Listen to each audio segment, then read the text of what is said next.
সুযোগ সুবিধা নিশ্চিত করেছিলেন সেগুলিও খুলে ফেলা হলো। অর্থাৎ সংগঠন কাজ করে নাকি ব্যক্তি কাজ করে?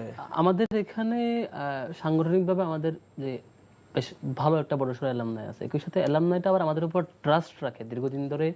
ওই যে গ্রুপিং হয় আর ট্রাস্টটাকে, কারণ আমাদের আবার ট্রান্সপারেন্সিটা আছে, যে কারণে আমরা কন্টিনিউ করতে পারি। আপনি যেটা বলেছেন খুলে ফেলা হয়েছে, খুলে ফেলা হয় নাই। আমাদের প্রায় 50-60টার মতো আমরা ফিল্টার দিয়েছিলাম। একটা হলে একটা ফিল্টারে একটা প্রবলেম হয়েছে, পরবর্তীতে আবার শিক্ষার্থীরাই আবার ওই জায়গায় রিপ্লেস করছে, যেটা বলছিলাম।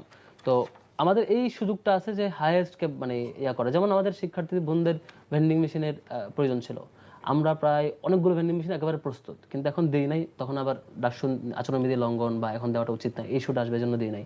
আর শিক্ষার্থীর বাস ট্র্যাকার অ্যাপ নাই। একটা অনাবাসী শিক্ষার্থী বাসটা কোথায় আছে এখন, তার বাসটা কোথায় পাবে, এটা অ্যাপ নাই। বাস ট্র্যাকার আমাদের অলরেডি এখন রেডি, যদি আজকেও ইউনিভার্সিটি অ্যাপ্রুভ করে আমরা উদ্বোধন করতে পারবো, কিন্তু এখন করবো না আমরা, যেহেতু সামনে ডাকসু আচরণবিধি লঙ্ঘন হবে। এটা আমাদের রেগুলার প্রজেক্টের অংশ ছিল, যে পানি ফিল্টার দেওয়া, ফার্স্ট এজ বক্স দেওয়া, আরও যে প্রজেক্ট। যেমন আমরা চিন্তা করছিলাম যে শিক্ষার্থীদের আবাসিক যে ক্রাইসিস, সিট কম, ধরেন প্রথম বর্ষ দ্বিতীয় বর্ষে যারা সিট পায় না, বাছাই করে 1-2 হাজার শিক্ষার্থীকে সিট ম্যানেজ করার জন্য ইমিডিয়েট কোনো ভবন বা কোনো সেট আপ রাখা খোলা জায়গাগুলোতে, ইউনিভার্সিটির যে জায়গাগুলোতে। আমাদেরকেও যদি অনুমতি দেয় যে তোমরা স্পন্সর ম্যানেজ করবা, আমার কাছে মনে হয় মানে 1 সপ্তাহের মধ্যে এটা ম্যানেজ করা পসিবল, এবং 1 মাসের মধ্যে এই অবকাঠামো ডেভেলপ করা, যাতে করে ক্রাইসিসে থাকা শিক্ষার্থীরা এই আবাসিক ব্যবস্থাপনায় থাকতে পারে, এবং এর মধ্যে স্থায়ী সমাধানটাও ধীরে ধীরে গ্রাজুয়ালি ডেভেলপ করা যায়। এবং শিক্ষার্থীদেরকে যে বৃত্তি দেওয়া, আমরা বলেছিলাম, আমরা 63 দফা দাবি দিয়েছিলাম গত বছর, এবছর আবারও স্মারকলিপি দিয়েছিলাম যে শিক্ষার্থীরা যারা সিট পায় না তাদেরকে যাতে আবাসন ভাতা অন্তত দেওয়া যায়, সিট ভাড়ার ব্যবস্থা করতে পারে অন্তত এখান থেকে। সেটাও কিন্তু আমাদের কমিটমেন্ট, যে আমরা যদি সুযোগ পাই, আমরা প্রথম 1 মাসে আমাদের টার্গেট থাকবে সকল শিক্ষার্থীদের আবাসন নিশ্চিত করা আর কি। আমাদের আরো কয়েকটা চিন্তা আছে।